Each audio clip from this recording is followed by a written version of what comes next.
y todos.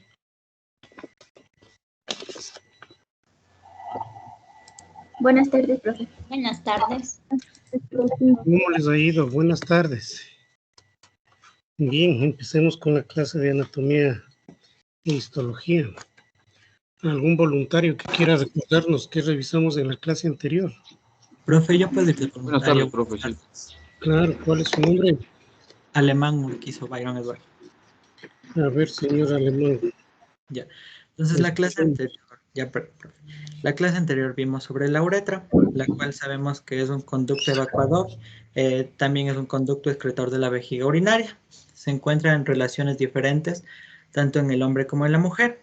Entonces, la uretra masculina, además de ser el elemento anatómico por donde sale la orina, también sale el producto de la secreción externa de los testículos y de otras glándulas como la próstata. Está constituida por 3 segmentos, por el segmento prostático, el segmento membranoso y un segmento esponjoso.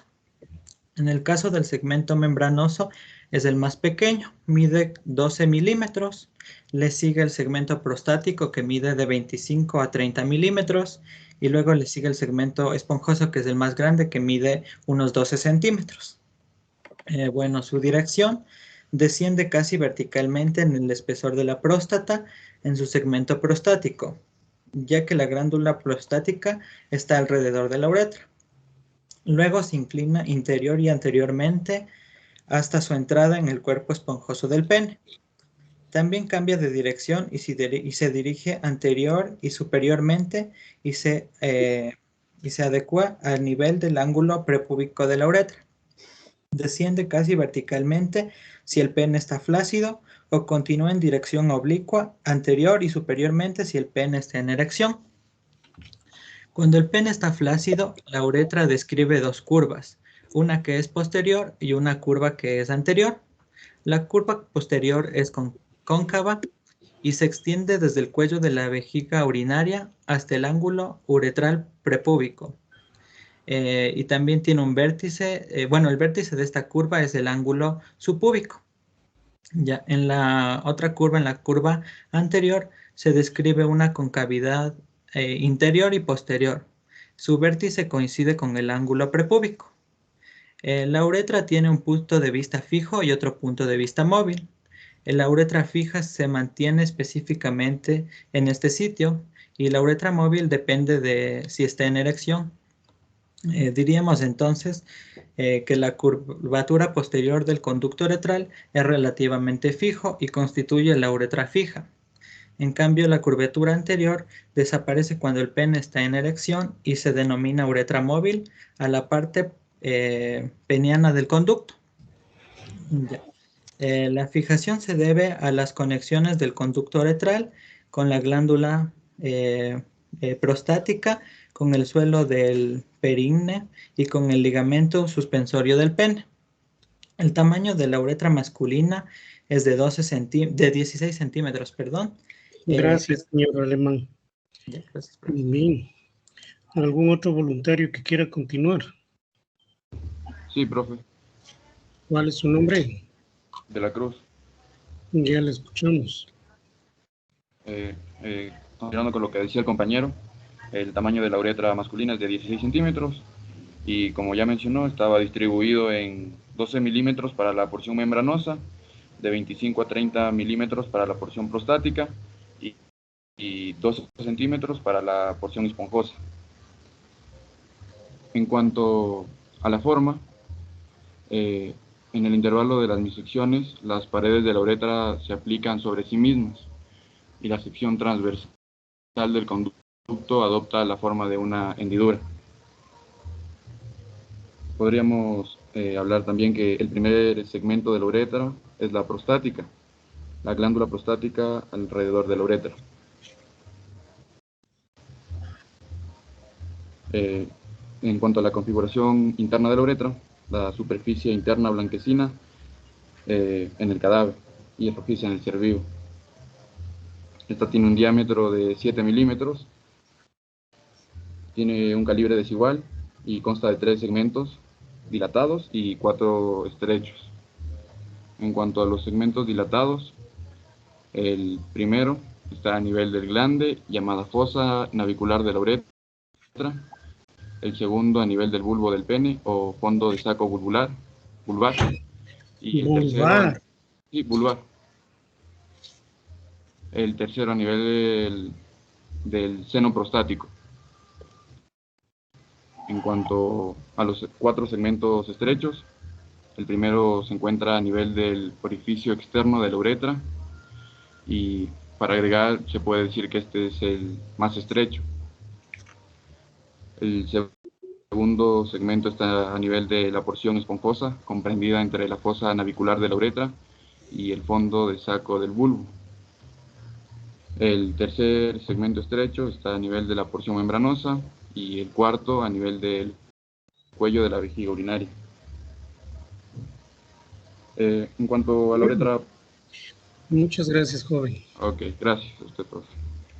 Bien, continuemos entonces ahora con otra unidad o con otro sistema. Vamos a topar ahora el sistema cardiovascular. Cardiovascular que tiene que ver con corazón y con vasos, ¿no es cierto? Cardiovascular, cardio de corazón, vascular de vasos. Entonces el corazón es un órgano central de impulsión porque se encarga de contraerse y mandar el tejido sanguíneo. El momento en que se contraen las aurículas, manda el tejido sanguíneo hacia los ventrículos y el momento que se contraen los ventrículos, manda el tejido sanguíneo o manda la sangre hacia los grandes vasos. Del ventrículo izquierdo hacia la aorta y del ventrículo derecho hacia la pulmonar. O dicho de otra manera, ¿qué es lo que vamos a estudiar en este sistema? ¿Sí ven mi presentación ahí? Sí, doctor. Sí. Sí, doctor, sí se ve. Entonces, ¿qué vamos a ver? Primero, lo que es circulación mayor, circulación menor y el hematosis pulmonar. Pero antes de esto, más bien, voy a escribirles en la pizarra, a ver, más o menos todos los elementos que vamos a revisar. Ya que decimos cardiovascular, decíamos que comprende el corazón y vasos, ¿no? Vasos como las arterias, los capilares y las venas. Las arterias, claro, a su vez son de gran calibre, son de mediano calibre y son de pequeño calibre o metaarteriolas o arteriolas. Estas arterias pequeñitas se continúan con los capilares y los capilares luego se continúan con las venas más pequeñas llamadas vénulas. Esas vénulas van uniéndose y van formando venas de mediano calibre y posteriormente venas de gran calibre. Las arterias son aquellas que distribuyen la sangre a todo el organismo. Las venas son aquellos vasos que conducen la sangre sin oxígeno proveniente de los diversos tejidos y órganos hacia el corazón. Y los capilares están interpuestos, decíamos, entre las arterias más pequeñas y las venas más pequeñas. En los capilares es donde se producen los intercambios entre la sangre y los órganos. El resultado de estos intercambios es la transformación de la sangre arterial rica en oxígeno en sangre venosa que ya estaría cargada con anhídrido carbónico. Doctor, Diga. no se le está compartiendo nada. Sí, realmente no estaba compartiendo nada, solo estaba indicándoles porque en la pizarra pensaba empezar a escribir. Entonces decíamos en corazón qué es lo que vamos a empezar describiendo. Porque ya les voy a explicar más detenidamente lo que tiene que ver con circulación mayor y menor.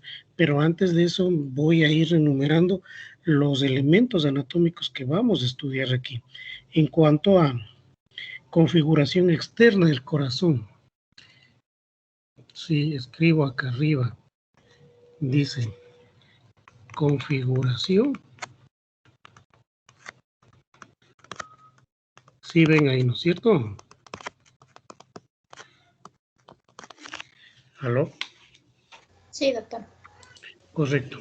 En configuración externa, ¿qué es lo que vamos a describir? Presenta caras. ¿Cuáles son estas caras? Son la cara anterior,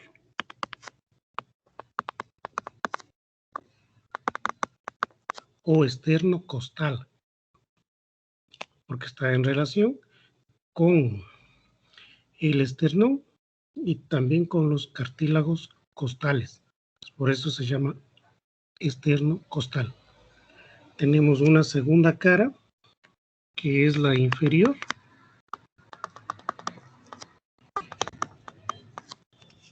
o diafragmática, porque está en relación con el diafragma. Y otra tercera cara, que es la lateral o pulmonar, porque está en relación con el pulmón. Una parte con el lado derecho, entonces sería lateral pulmonar derecha, otra parte con el pulmón izquierdo, sería lateral pulmonar izquierdo. En la configuración externa también vamos a describir los bordes. Los bordes que son derecho, superior e izquierdo.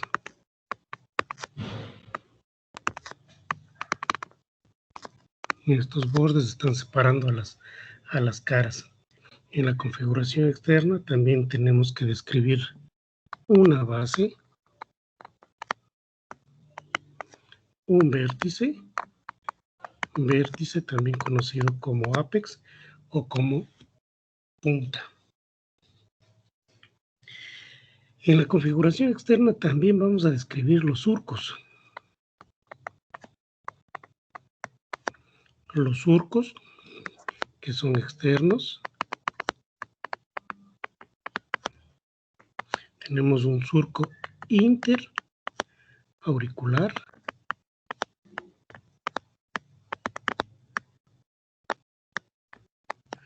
Tenemos un surco coronario.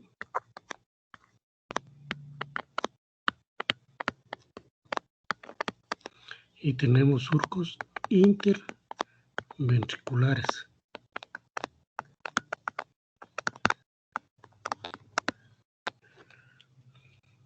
Sí, está claro ahí. Sí, profe. ¿Puede repetir los surcos, doctor? Los surcos decíamos que pueden ser o son externos, interauricular, coronario y surcos interventriculares. Justo a nivel de los surcos, pero viéndolo ya por la parte interna, en cambio tendríamos los tabiques.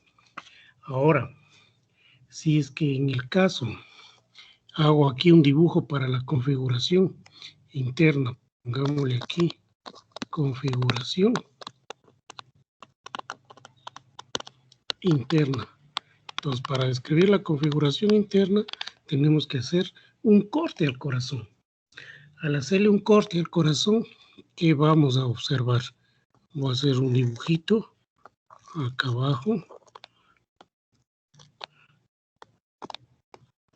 Entonces tendríamos aurícula derecha, aurícula izquierda, ventrículo derecho, ventrículo izquierdo.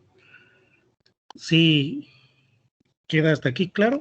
Externamente, claro, en las caras también vamos a describir en las caras un segmento auricular y un segmento ventricular. Pero ahora en un corte estoy empezando a describir los elementos que vamos a observar internamente. Decíamos que externamente tenemos que describir los surcos, o sea, en la configuración externa. Pero en la configuración interna, al mismo nivel donde están los surcos, tenemos los tabiques. Entonces voy a empezar aquí colocando tabiques. ¿Qué tabiques tenemos? Tenemos el tabique interauricular.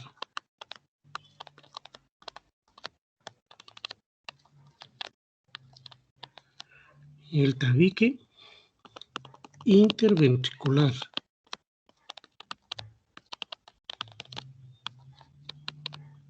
y tenemos el tabique aurículo ventricular. ¿Sí? Nuevamente recuerden, externamente en la configuración externa observamos los surcos, pero cuando ya hacemos un corte al mismo nivel donde están los surcos tenemos los tabiques, decíamos. Y señalo en el mismo dibujo, lo que estoy remarcando ahí es el tabique interauricular, porque está entre aurícula derecha y aurícula izquierda. Decíamos el tabique interventricular, lo que estoy remarcando, que está entre ventrículo derecho y ventrículo izquierdo. Entonces, tabique interventricular. Y el tabique auriculoventricular, lo que estoy señalando o remarcando en el dibujo, que sería el tabique que está entre las aurículas y entre los ventrículos. Hasta aquí preguntas.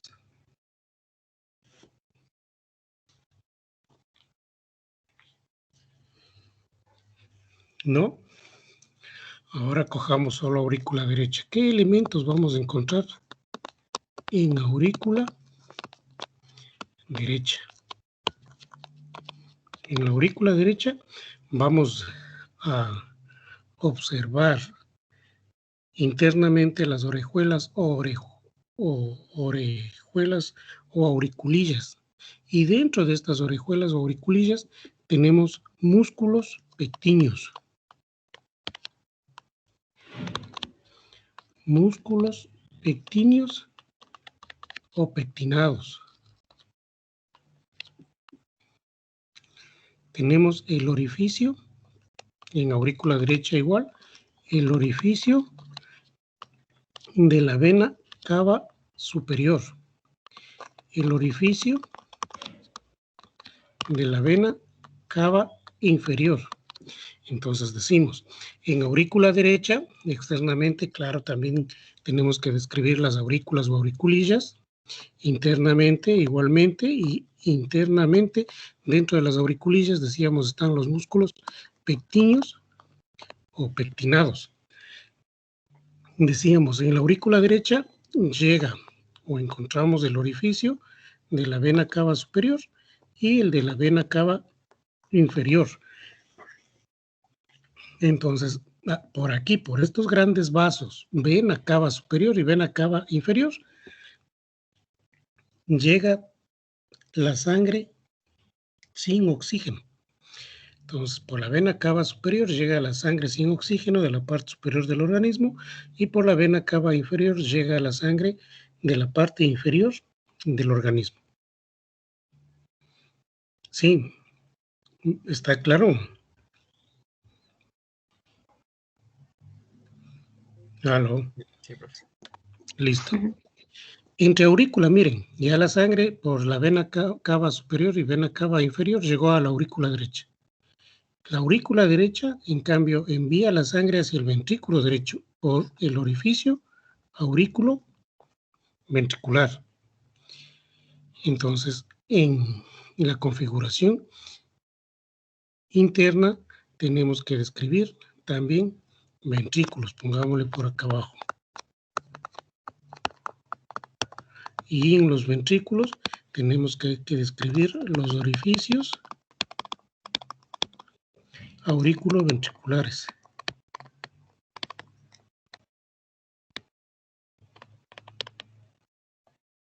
¿Sí? Y en los orificios aurículo-ventriculares que tenemos uno a la derecha y otro a la izquierda, o sea, entre aurícula derecha y ventrículo derecho, tenemos el orificio aurículo-ventricular derecho. Y entre aurícula izquierda y ventrículo izquierdo, tenemos el orificio aurículo-ventricular izquierdo. Dentro de estos orificios aurículo-ventriculares, tenemos las válvulas.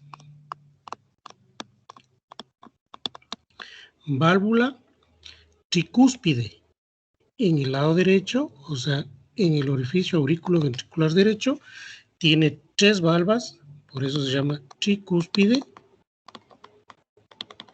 Y tenemos la válvula mitral, en cambio, en el lado izquierdo, en el orificio aurículo-ventricular izquierdo, que queda entre aurícula izquierda y ventrículo izquierdo. Esta válvula mitral Como tiene dos valvas, también se le conoce como válvula bicúspide. ¿Sí? Entonces, miren, la sangre que llegó por la vena cava superior y la vena cava inferior a la aurícula derecha pasa por este orificio auriculoventricular a través de la válvula tricúspide al ventrículo derecho. Del ventrículo derecho sale por un vaso arterial llamado pulmonar. Si va la sangre hacia los pulmones. En los pulmones ustedes ya saben que se da ahí la función de hematosis pulmonar, o sea, intercambio gaseoso. Los eritrocitos que están en la sangre llevan el CO2, dejan en los pulmones a nivel de alvéolos pulmonares y ahí en cambio se carga de oxígeno. Se carga de oxígeno y regresa por las venas pulmonares. 4 venas pulmonares. ¿Hacia dónde regresa? Hacia la aurícula izquierda. Entonces, en aurícula izquierda ya tenemos sangre con oxígeno. Esta sangre con oxígeno, a través del orificio auriculoventricular donde está la válvula mitral, pasa hacia el ventrículo izquierdo. Y del ventrículo izquierdo, a través de otro vaso que se llama aorta. Miren, aorta sale para distribuirse a todo el organismo. Entonces, en ventrículo derecho vamos a describir el orificio arterial de la arteria pulmonar. En el ventrículo izquierdo también vamos a describir el orificio arterial de la arteria aorta. En ventrículos también tenemos músculos, los músculos papilares. Sí, músculos papilares que van a terminar con las cuerdas tendinosas. Cuerdas tendinosas que se van a insertar a nivel de las valvas de las válvulas. En este caso de la válvula tricúspide y valvas de la válvula mitral. ¿Sí está claro? ¿Aló? Sí, doctor. Listo. Sigamos entonces. Aurícula derecha. Ya hemos señalado algunos elementos. Aumentemos otros elementos más que tenemos que describir en la aurícula derecha. En la aurícula derecha también tenemos que describir el orificio del seno coronario. Orificio del seno coronario. Tenemos que describir la válvula de Tevesio.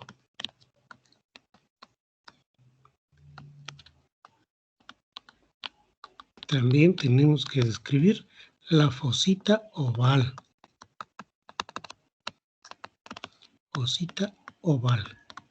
Miren, si esta fosita oval normalmente en el feto es permeable, lo que si ahora volvemos al tabique interauricular que está entre aurícula derecha y aurícula izquierda, más o menos por este sector donde estoy señalando tendríamos la fosita oval que decíamos está permeable en el feto. Lo que quiere decir es que pasa sangre sin oxígeno de la aurícula derecha hacia la aurícula izquierda. Pero ya el momento que nace, esta fosita tiene que cerrarse, tiene que volverse impermeable. Porque si persistiría el orificio de la fosita oval o habría una persistencia de la fosita oval, claro, en el niño va a seguir pasando sangre de la aurícula derecha sin oxígeno hacia la aurícula izquierda sin oxígeno. Consecuentemente, de la aurícula izquierda pasaría al ventrículo izquierdo sangre sin oxígeno y del ventrículo izquierdo por medio de la aorta se distribuiría sangre sin oxígeno hacia el organismo. Lo que quiere decir que esa persona empezaría a tener dificultades, ¿no es cierto? Ya va a aparecer los labios un poco morados o lo que se conoce como cianosis porque no está llegando la suficiente cantidad de oxígeno hacia todas las células. ¿Está claro? ¿Hay preguntas? ¿Aló? Profe, tal vez puede repetir eso de las arterias y de las venas, de lo que salen de las aurículas o de los ventrículos. Eso no lo entendí, profe. Ya.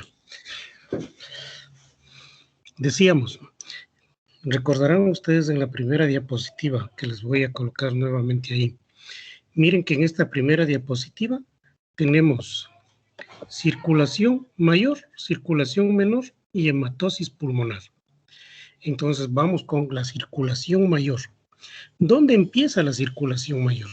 Empieza aquí en el ventrículo izquierdo. Ya conocen ustedes dónde está el ventrículo izquierdo, o mejor dicho, digamos, al corazón lo describiríamos como 4 cámaras.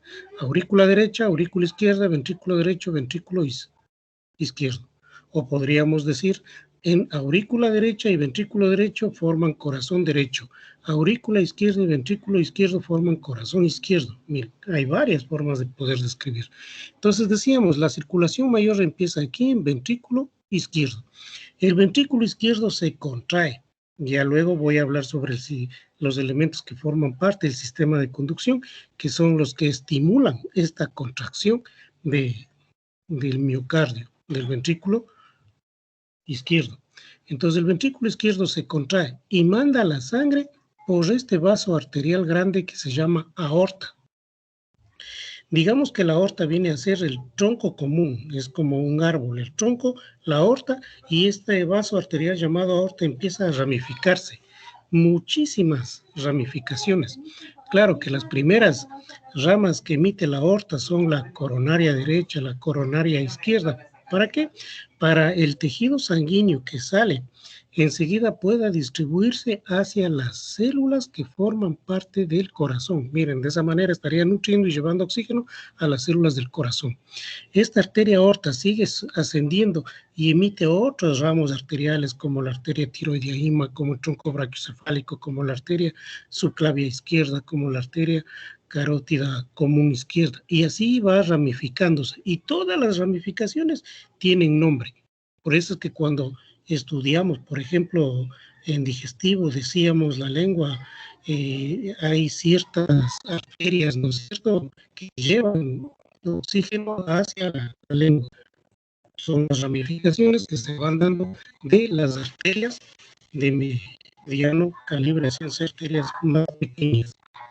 ¿Sí? Entonces, continuemos. Digamos que la circulación mayor que empieza en ventrículo izquierdo se distribuye por medio de la aorta a todas las células del organismo. ¿Sí? Las arterias que ustedes ya conocen son de gran tamaño, de mediano tamaño y pequeñas. Y digamos de ahí pequeños que son capilares. Los capilares se continúan con las vénulas, las venas, y en las venas, en cambio, ya tenemos sangre sin oxígeno. Igualmente, estas venas van sumándose, van uniéndose y formando venas de mayor tamaño, o sea, venas de mediano calibre y venas de gran calibre.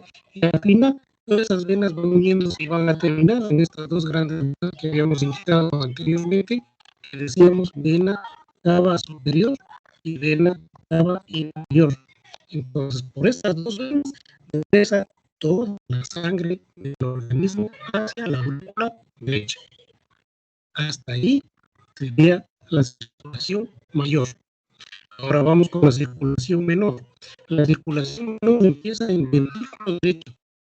De ventrículo derecho, o el ventrículo derecho se contrae y manda la sangre por la arteria pulmonar. La sangre por la arteria pulmonar llega a los pulmones y a nivel de alvéolos es en donde se da el intercambio gaseoso. Los eritrocitos dejan el CO2 y se cargan de oxígeno. Entonces, esos eritrocitos que están en la sangre cargados de oxígeno regresan por las venas pulmonares, 4 venas pulmonares que habíamos señalado que llegan aquí a la aurícula izquierda. Entonces, desde ventrículo derecho, todos estos elementos que hemos señalado, hasta llegar nuevamente la sangre a aurícula izquierda, se llama circulación menor. Y la hematosis pulmonar específico lo que se da a nivel de alvéolos pulmonares, el intercambio gaseoso. Los eritrocitos o las células sanguíneas llamadas eritrocitos que están en la sangre dejan el CO2 a nivel de alvéolos y se cargan de oxígeno y van hacia la aurícula izquierda. Entonces miren, ahí está el otro término de hematosis pulmonar. ¿Ahí le quedó claro? Sí, profe. Bien. ¿Tienen alguna otra pregunta? Profesor, buenas tardes. No sé si le podría pedir un favor enorme. Diga. Lo que pasa es que mi grupo hoy tiene exposición, pero yo ya mismo tengo que salir a la vacunación. No sé si nos podría tomar, por favor. A ver, veamos si alcanzamos. Si no, solo revisemos una parte de la teoría. Ok, Y la muchas exposición dejaríamos para la siguiente clase. Ya, gracias, profe. Sí, porque todavía me falta seguir enumerando otros elementos anatómicos más. Continuemos entonces con aurícula derecha. Ya nos quedamos en la fosita oval. Y por explicar la fosita oval, miren, ya me habría otros elementos anatómicos. Entonces, en la aurícula derecha también tenemos que describir el triángulo de Koch. Entonces les escribo ahí, triángulo de Koch. ¿Sí? Tenemos que describir el tendón de Todaro.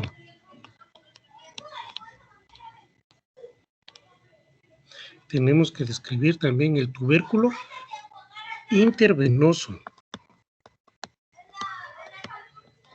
Tubérculo intervenoso. Tenemos que describir también la cresta terminal. Miren, ¿cuántos elementos más que hay en la aurícula derecha? Y claro que en la aurícula derecha también vamos a ir describiendo cómo están sus paredes, ¿no? 6 paredes en cada cavidad en este caso. Sí, pero vamos ahora, describamos la pared. ¿Cómo está constituida la pared? La pared del corazón. Lo voy a poner a este otro lado. La pared del corazón está constituido por 3 capas.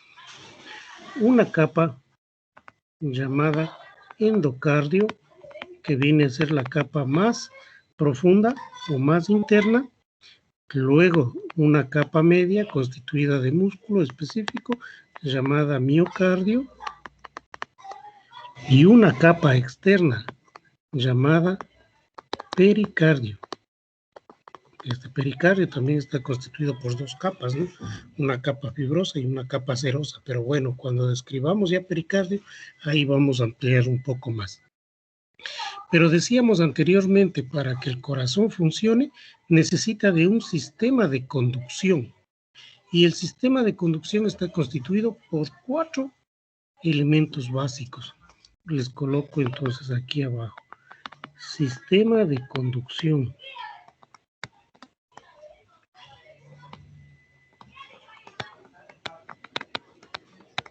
Decíamos, este sistema de conducción está constituido o está formado por 4 elementos básicos. Uno, que se conoce como nódulo sinusal.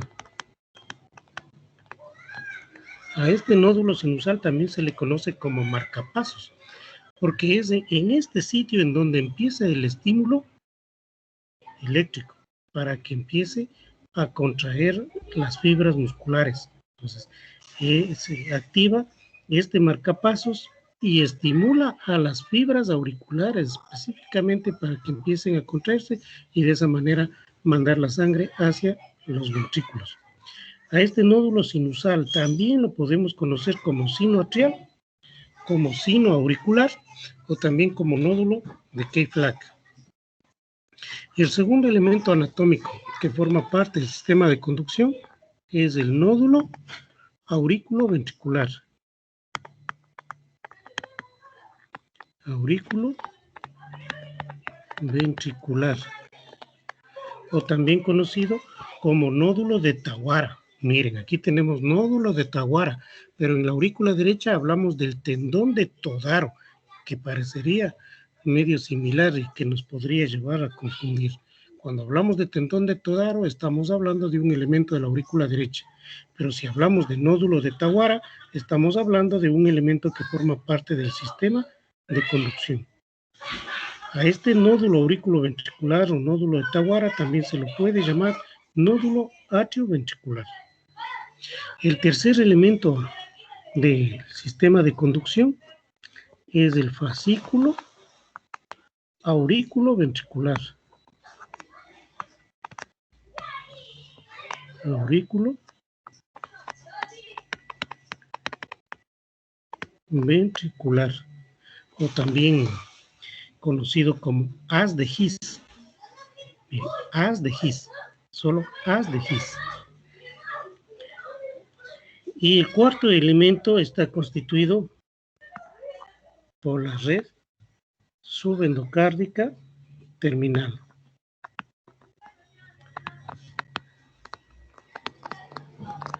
Red subendocárdica terminal. O bueno, también se lo puede conocer como fibras de Purkinje. Pero entonces ahora, ¿en dónde están ubicados estos elementos que forman parte del sistema de conducción? Ya habíamos empezado con el 1 a nivel de aurícula derecha. Entonces, donde estoy ahí haciendo el punto, ahí tendríamos el nódulo sinusal o marcapasos. Ahí es donde se inicia el estímulo eléctrico para empezar a contraer las fibras musculares auriculares. Se contraen las fibras auriculares y mandan la sangre hacia los ventrículos. Decíamos que para pasar hacia los ventrículos, en el caso del lado derecho, pasa por la válvula tricúspide que está a nivel del orificio aurículo-ventricular derecho. Y en el lado izquierdo, para pasar de aurícula izquierda a ventrículo izquierdo, pasa por la válvula mitral que se encuentra a nivel del orificio aurículo-ventricular izquierdo. ¿Sí está claro? ¿Aló?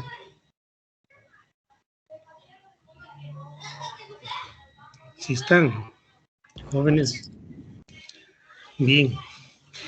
Continuemos. Entonces, miren, el estímulo que empezó aquí en el nódulo sinusal, avanza ese estímulo hacia el nódulo aurículo-ventricular, justo donde yo estoy señalando.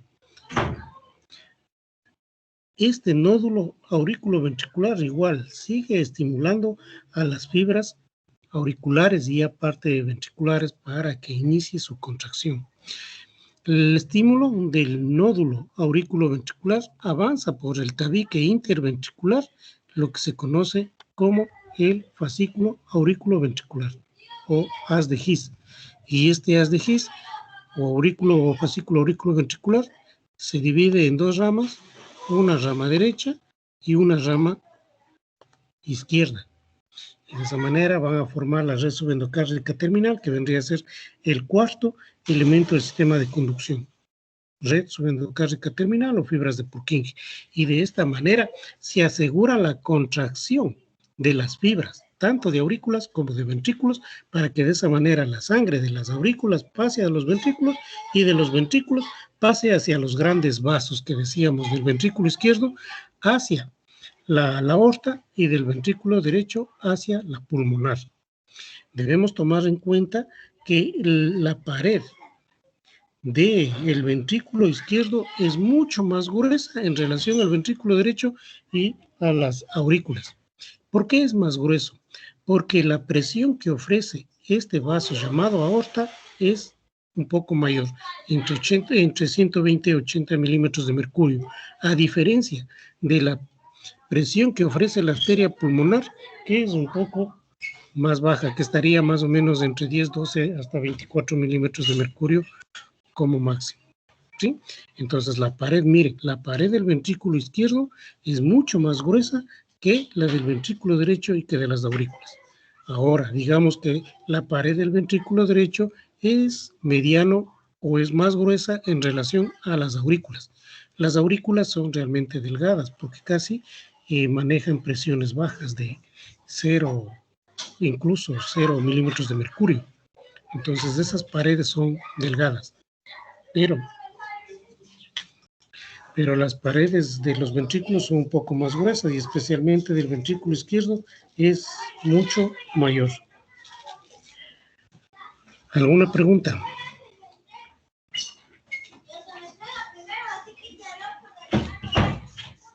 ¿Aló? Profe, ¿me escucha? Diga.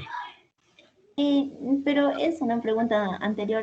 Disculpe, arriba de fosita oval, ¿qué decía? Decíamos que la fosita oval es un elemento anatómico que vamos a describir en la aurícula derecha y está casi a nivel del tabique interauricular. Decíamos que esta fosita oval debe estar impermeable, o sea, cerrado, fusionado después del nacimiento, porque decíamos que si persistiría o habría una comunicación entre las dos aurículas, diríamos que hay una persistencia de la fosita oval. Entonces hay una comunicación, está pasando sangre de la aurícula derecha sin oxígeno hacia la aurícula izquierda. Y claro, ese paso de sangre, miren, ese paso de sangre provoca un ruido anormal, que en ese caso cuando se ausculta con el estetoscopio o fonendoscopio, claro, se llama soplo, se dice, se está auscultando un soplo. Ok, gracias, profe. ¿Alguna otra pregunta? Profe, tal vez podría volver a explicar lo del haz de Higgs, ¿sí? Ya, Sí, el haz de Higgs. El haz de Higgs decíamos, o también conocido como fascículo auriculoventricular, que vendría a ser el tercer elemento del sistema de conducción. Pero lo principal es que ustedes entiendan de que el marcapasos o el elemento en donde se inicia el estímulo eléctrico es el nódulo sinusal. Entonces, por eso es que se le llama también marcapasos. Entonces, ese estímulo avanza hacia el nódulo auriculoventricular, que sería el segundo elemento del sistema de conducción. Luego, el estímulo avanza por el haz de Higgs, que sería el tercer elemento del sistema de conducción. Este haz de Higgs, o conocido como fascículo auriculoventricular, se divide en dos ramas, una derecha y otra izquierda, y posteriormente van a dar lugar a la formación del cuarto elemento del sistema de conducción, que es la red subendocárdica terminal o fibras de Purkinje. Y decíamos que estos cuatro elementos que forman el sistema de conducción aseguran que se contraigan tanto las aurículas como los ventrículos. Para de esa manera mandar la sangre de las aurículas hacia los ventrículos y de los ventrículos hacia los grandes vasos, del ventrículo izquierdo hacia la aorta y del ventrículo derecho hacia la arteria pulmonar. Ahora, si es que empezaría, dígase, a fallar este sistema de conducción, digamos que empieza a fallar por alguna circunstancia el nódulo sinusal, que decíamos es conocido como el marcapasos. Entonces, si falla el nódulo sinusal, en ese caso el nódulo auriculoventricular haría la función del marcapasos, pero sería ya un marcapaso ectópico, ¿no es cierto? Porque normalmente el marcapasos está a nivel del nódulo sinusal. Pero si fallan los dos nódulos, dígase, falla el nódulo sinusal y el nódulo auriculoventricular, claro, el fascículo auriculoventricular o haz de Higgs haría la función de marcapasos. E incluso si fallarían los tres primeros, claro, el que tendría que en última instancia, claro, cumplir la función de marcapasos sería la red subendocárdica terminal o fibras de Purkinje, pero el objetivo es seguir estimulando, seguir contrayendo las fibras musculares para seguir mandando sangre hacia los grandes vasos. Pero claro, ya si fallaron los otros elementos anatómicos del sistema de conducción, claro, la persona ya va a presentar sintomatología, ¿no?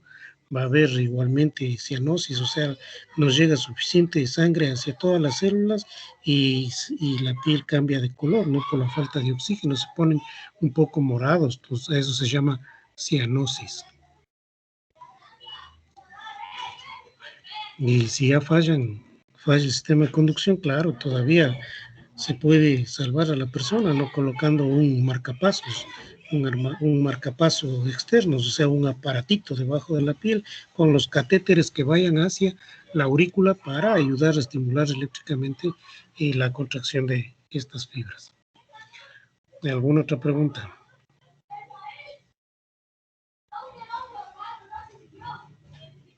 ¿Aló? No, profe. Listo, entonces ahora con lo que hemos escuchado, ¿qué funciones tendría el sistema cardiovascular? A ver, indique. La circulación de la sangre, la contracción del corazón para el correcto funcionamiento de los vasos sanguíneos, la oxigenación de los pulmones. Ya, entonces para mejorar la pregunta diríamos, ¿qué lleva la sangre?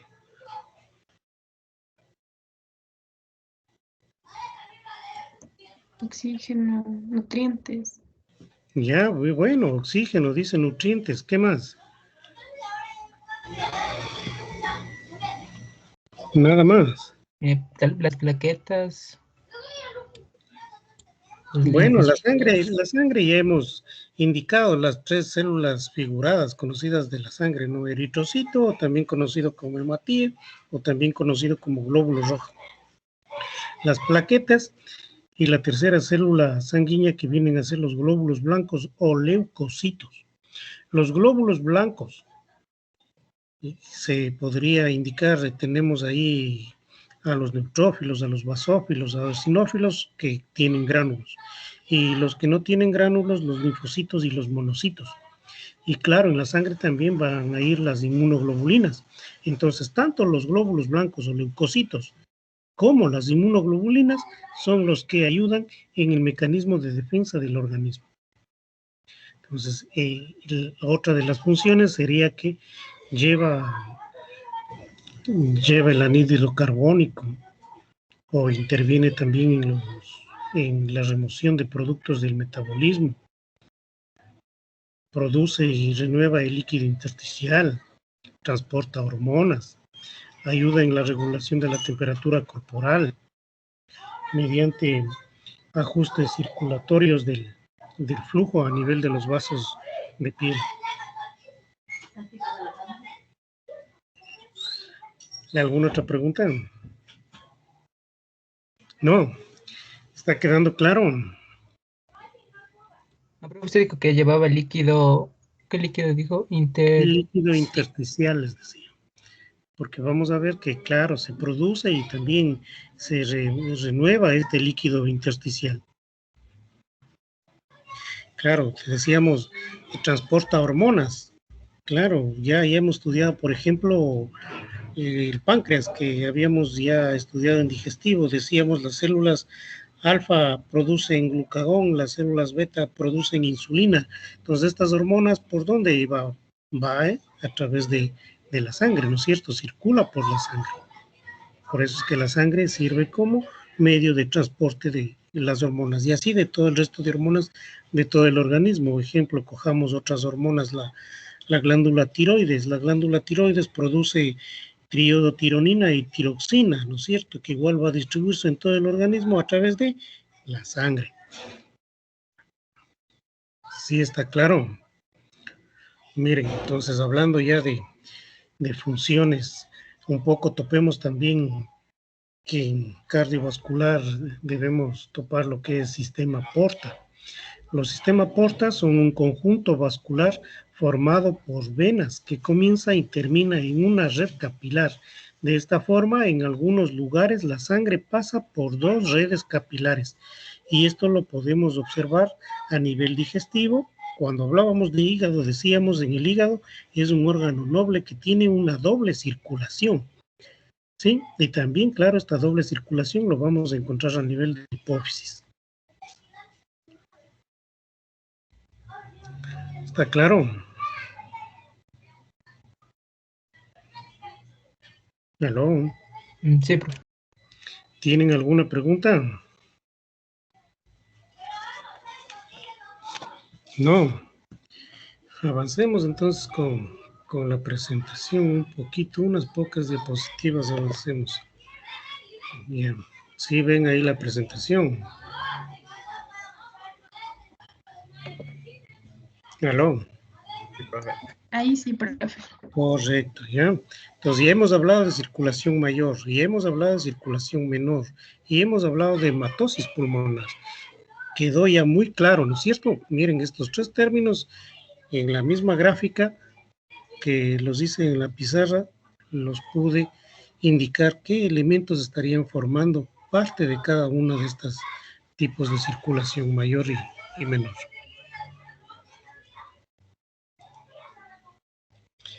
¿Tienen preguntas, jóvenes?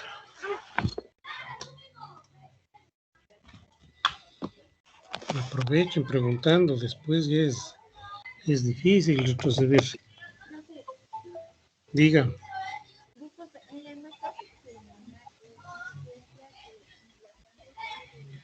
No le escucho. ¿Puede hablar un poquito más duro?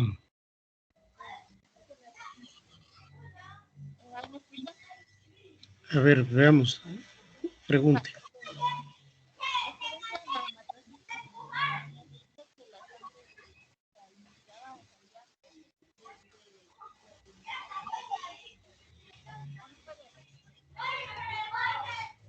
No logro escucharle.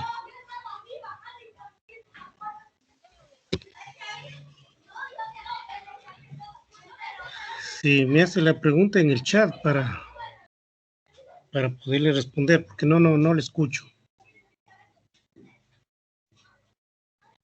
Sí. Bien. Continuemos. Entonces, habíamos indicado de que ya hemos hablado de circulación mayor, circulación menor y hematosis pulmonar. Funciones del aparato circulatorio también hemos avanzado. Sistema portas también ya hablamos. Aquí hablemos un poco de las diferencias o características clínicas que presentan los vasos. Los vasos que ustedes ya conocen, por un lado las arterias y por otro lado las venas. Decíamos las arterias que llevan la sangre con oxígeno y las venas que llevan sangre sin oxígeno. Si quisiéramos diferenciar, diríamos que las arterias son aquellas en donde, o son aquellas que laten, o son los vasos en donde se puede tomar el pulso. El pulso es esa sensación que se siente como una onda que va pasando, ¿no? Entonces, si cogemos una de las arterias, ejemplo, la arteria radial, ponemos los pulpejos de nuestros dedos y sentimos esa onda que pasa, vamos a contabilizar, vamos a ver que la frecuencia o el pulso estaría entre 60 a 100 por minuto. Si es que sobrepasaría los 100, estaríamos hablando de taquicardia. Si estaría menos de 60, estaríamos hablando de bradicardia. ¿Sí? Entonces, en las arterias es en donde se puede tomar el pulso, mientras que en las venas no, porque las venas no laten. Las arterias son difíciles de comprimir por tener paredes gruesas y elásticas, y cuando las arterias se rompen, la sangre sale a gran presión y es roja, mientras que las venas tienen un tono azulado, su pared es más delgada y se comprimen con facilidad. Cuando se rompen, la sangre que sale es más oscura y fluye más lentamente por la menor presión. Ahora, claro, si podrían ustedes decir, pero ¿de dónde tomamos muestras de sangre? Depende del examen que se solicite, ¿no? Ejemplo, qué sé yo, una creatinina, una urea, una glucosa, colesterol, triglicéridos, transaminasas, en fin, se va a tomar la muestra de vena. ¿Sí? Lo más fácil, claro, a nivel de pliegue del codo, podrían identificar las venas cefálica, la vena basílica, la vena mediana, que pueden ser fácilmente observables, y claro, al poner el torniquete se visualiza de mejor manera y se toma la muestra. Pero claro, si algún rato ustedes que van a seguir laboratorio clínico, por ahí les piden hacer una gasometría, miren, para valorar gases, entonces ahí hay que tomar una muestra de arteria, ¿sí? Es un poco más dificultoso, pero igual se puede tomar muestras de los vasos llamados arterias. ¿Hay preguntas? Profe, de los lugares que se vale sacar sangre es del dedo, del brazo y también del talón, pero del talón, ¿por dónde? Igual hay que buscar una vena. Generalmente, días en un recién nacido, es un poco difícil a veces extraer una muestra sanguínea del pliegue del codo. Entonces se busca un vaso venoso a nivel del talón. Con una agujita se coloca justo en el vaso y a goteo se va recogiendo en el tubo. Pero la muestra sanguínea pueden tomar de cualquier vaso venoso o arterial del organismo, de cualquiera. Por facilidad es que se toma del pliegue del codo, ¿sí? Por lo que se ve, se observa y es mucho más fácil. Pero de ahí de cualquier vaso se puede tomar la muestra sanguínea. ¿Sí? ¿Estamos de acuerdo o no? Sí, profe. Sigamos. Aunque ya Profe, topamos. disculpe. Diga. Sí, ¿por qué las arterias sí laten y las venas no? No lo escuché si lo dijo. O la presión, decíamos que la presión es mucho más alta a nivel de las arterias.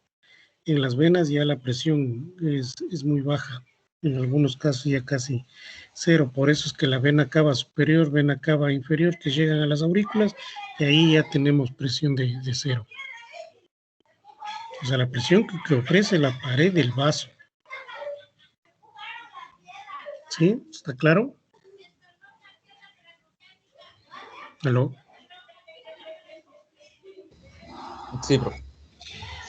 Listo, continuemos. Y habíamos topado, miren, las arterias en esta diapositiva, nuevamente para indicar que hay arterias grandes, medianas y pequeñas, que serían las arteriolas. Las de gran calibre o elásticas están más cercanas al corazón y tienen la pared con predominio de fibras elásticas. Las de mediano calibre o musculares, su pared con predominio de fibras musculares lisas. Y las arteriolas, que tienen un diámetro entre 100 y 30 micras, en su pared hay fibras musculares lisas, las ramas arteriolares más finas o arteriolas terminales o metaarteriolas. Las arterias musculares y las arteriolas pueden contraerse o dilatarse y de este modo regular el volumen de sangre que llega a los órganos y tejidos. Decíamos, después de las arterias más pequeñas están los capilares. ¿Y qué son los capilares? Son finos tubos endoteliales interpuestos entre las metaarteriolas y las vénulas. Cada arteriola terminal se ramifica en varios capilares, los cuales se disponen en redes tisulares denominados lecho capilar. Las redes capilares están en contacto con las células del organismo a través del líquido intersticial y son el lugar donde se produce el intercambio de sustancias entre la sangre y las células. Y para facilitar el intercambio, la corriente se hace muy lenta y la presión capilar desciende a 15 milímetros de mercurio. Y decíamos, después de los capilares, en cambio, tenemos las venas. ¿Y cuáles venas? Las más pequeñitas, llamadas vénulas. Entonces, ¿qué son las venas? Son vasos que llevan la sangre desde las redes capilares del organismo hasta el corazón. En su trayecto aumentan progresivamente de calibre, al igual que el grosor de la pared. Las venas son un importante reservorio de sangre, pues contienen más del 60% del volumen sanguíneo. Y se distinguen dos tipos, vénulas y venas propiamente dichas. Las vénulas resultan de la confluencia de las redes capilares, que pueden ser postcapilares y musculares. Las postcapilares tienen la pared formada por endotelio, rodeado de pericitos y una fina capa conectiva. Son un lugar de intercambio entre la sangre y los tejidos, sobre todo de proteínas. Constituye el principal lugar de migración de los leucocitos hacia los tejidos durante los procesos inflamatorios. Y las musculares se caracterizan por tener algunas fibras musculares lisas en su pared. Las venas pueden ser de pequeño calibre, las que siguen a continuación de las vénulas. De mediano calibre, las venas que encontramos a nivel de extremidades, y las venas de gran calibre, como las que ya habíamos indicado, vena cava superior, vena cava inferior. En cuanto a la disposición de las venas, por regla general, las venas siguen el trayecto de las arterias, a excepción de las venas subcutáneas. En muchos lugares, cada arteria se acompaña de dos venas satélites, con excepción de las venas grandes. Las venas se anastomosan profusamente entre ellas, formando redes venosas en la superficie corporal o plexos venosos en la proximidad de las arterias.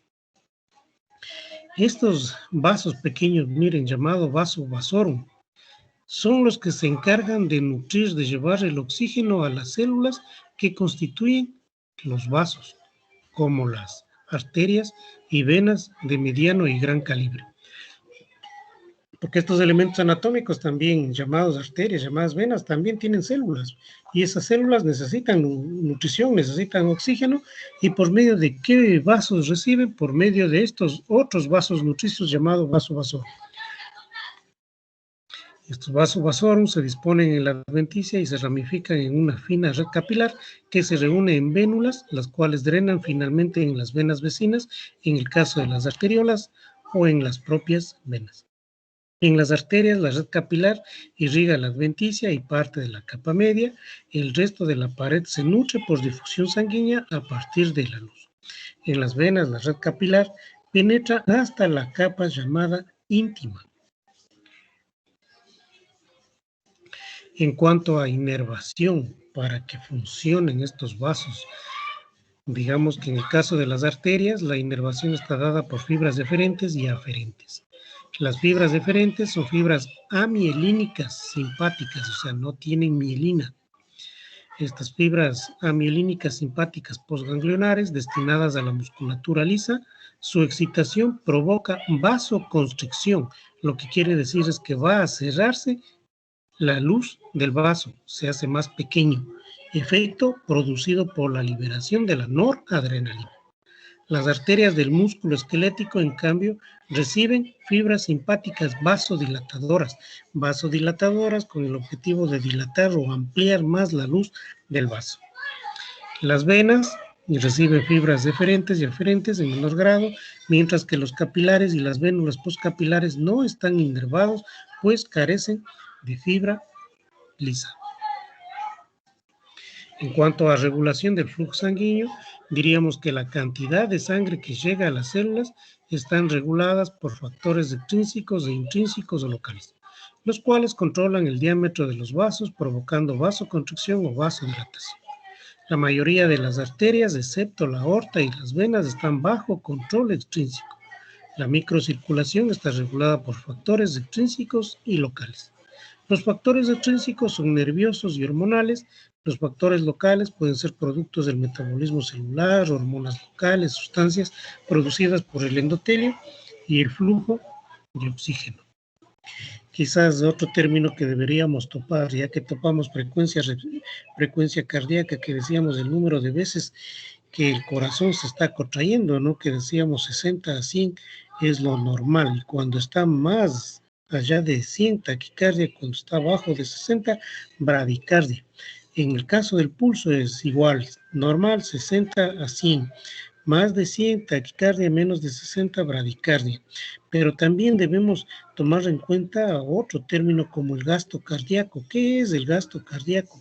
Es la cantidad de sangre que el corazón bombea y manda en un minuto, que normalmente está entre 5 a 6 litros. Y también hay otro término como podríamos topar, el ciclo cardíaco. El ciclo cardíaco, en cambio, consiste o tiene que ver con todos los fenómenos que suceden entre el inicio de un latido y el inicio del siguiente latido. Entonces, varios fenómenos. Sí, diga, quería preguntar algo. Aló.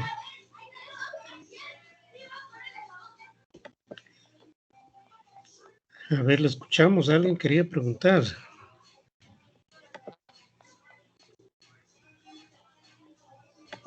¿Qué dice? Que hay un chat.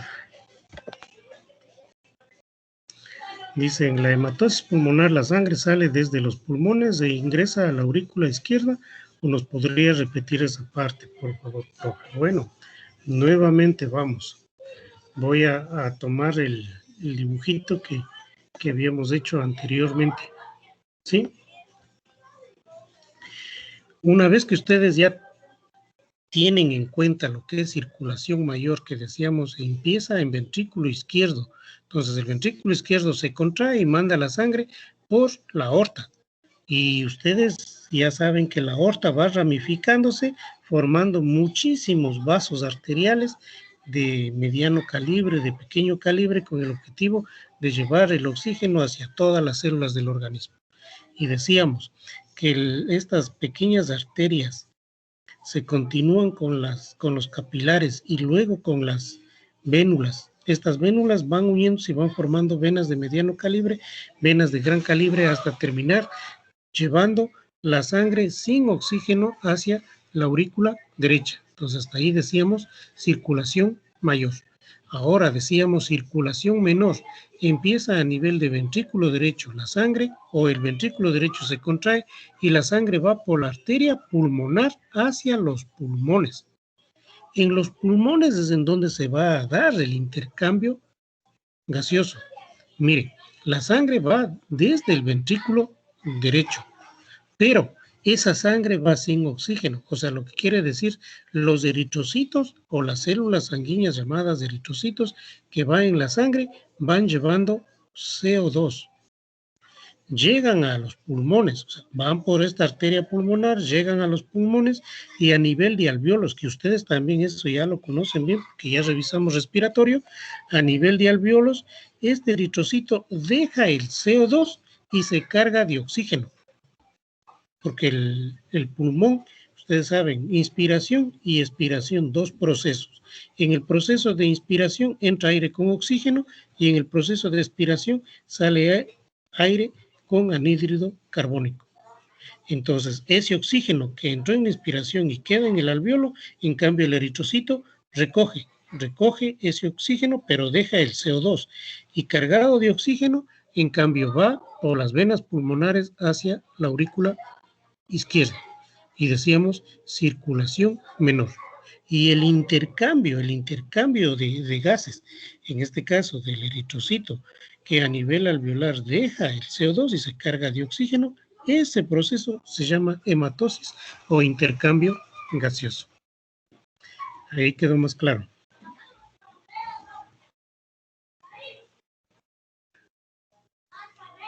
¿Aló?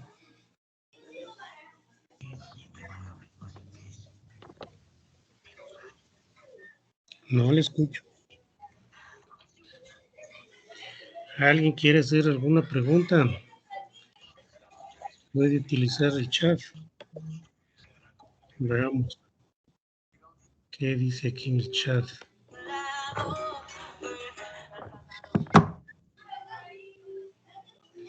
Gracias, nomás dice, bueno. ¿Tienen alguna pregunta, jóvenes?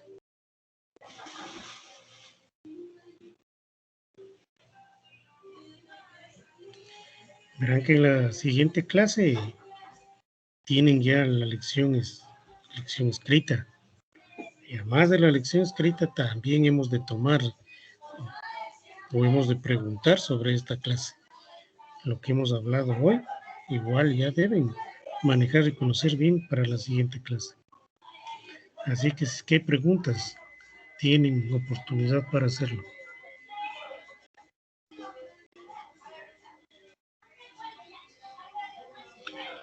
Aló.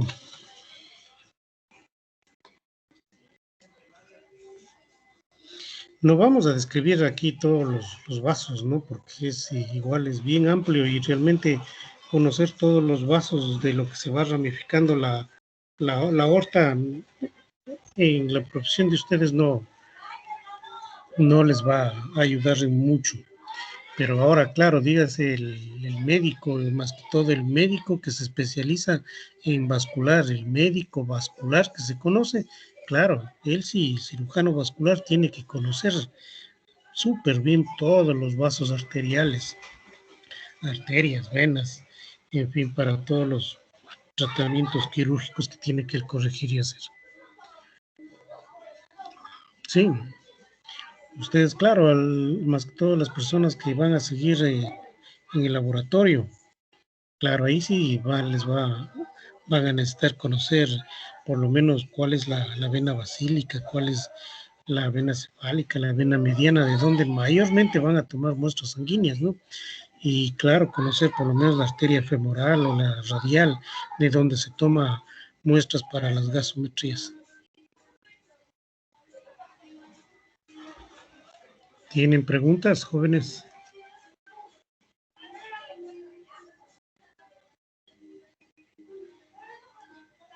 ¿Aló? Profe, tal vez podría volver a explicar de los tabiques. O sea, ¿cuál era la ubicación? Porque yo creo que no. Bien. Vuelvo al mismo dibujito que los hice anteriormente. Miren, en este dibujito decíamos que cuando hablamos de configuración externa, lo externo, describimos aquellas depresiones como surcos. Pero al mismo nivel que están los surcos externamente, al describir internamente en su configuración interna, encontramos los tabiques, ¿Qué tabiques tenemos? El tabique interauricular, o sea, el tabique que está entre aurícula derecha y aurícula izquierda, tabique interauricular. Tenemos el segundo tabique que se llama tabique interventricular, que está entre ventrículo derecho y ventrículo izquierdo. Entonces, tabique interventricular. Y tenemos un tercer tabique que está entre las aurículas y los ventrículos. Entonces, a este tabique se le conoce como tabique aurículo ventricular. ¿Sí? Que igual también hemos de ampliar mucho más ya cuando empecemos a revisar ya corazón. Que decíamos vasos, no vamos a revisar realmente todos los vasos que constituyen en el organismo. Los principales que ya, bueno, aorta, y decíamos de la aorta, las primeras vasos arteriales que emite son las arterias coronarias, decíamos coronaria izquierda, coronaria derecha, para irrigar o llevar oxígeno, nutrientes hacia las células del corazón. Por decir, la coronaria izquierda emite ramas vasculares, emite la rama circunfleja. La coronaria derecha emite las ramas vasculares, las ramas atriales anteriores, las ramas atriales y ventriculares, la rama interventricular posterior. Mire, esos ramos arteriales van llevando oxígeno, van llevando nutriente hacia las células del corazón. ¿Sí? ¿Está claro, jóvenes?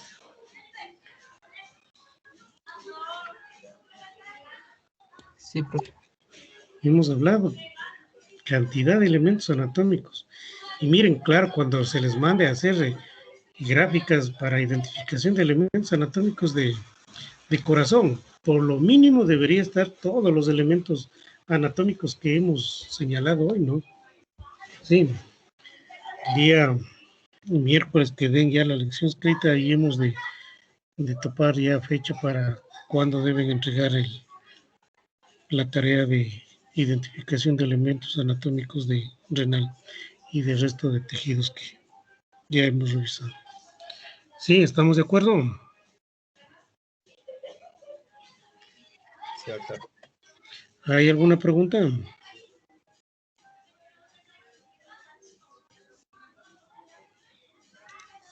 Creería que no. Entonces, bueno, como la señorita iba a vacunarse, no va a haber exposición del grupo. Por lo tanto, creo que vamos a llegar hasta ahí. Para que en la siguiente clase pueda yo ampliar un poco más lo que es configuración externa de corazón y ahí más bien pasarles un video para que puedan entender mejor los elementos que forman parte de la configuración externa. Y luego revisamos la configuración interna y ahí completaríamos de ver el video referente a configuración interna del corazón. ¿Sí? ¿Estamos de acuerdo? Sí, profe. Listo. Entonces vamos a llegar hasta ahí. Si no hay preguntas, entonces jóvenes, que les vaya muy bien.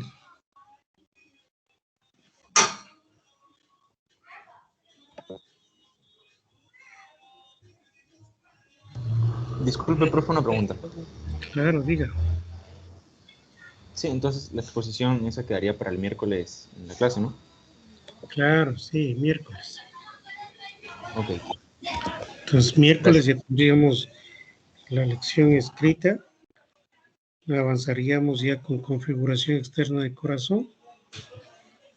Y ahí ya avanzaríamos con la exposición. E igual, si no alcanzamos, dejamos para la siguiente clase nomás. Sí, ¿estamos de acuerdo?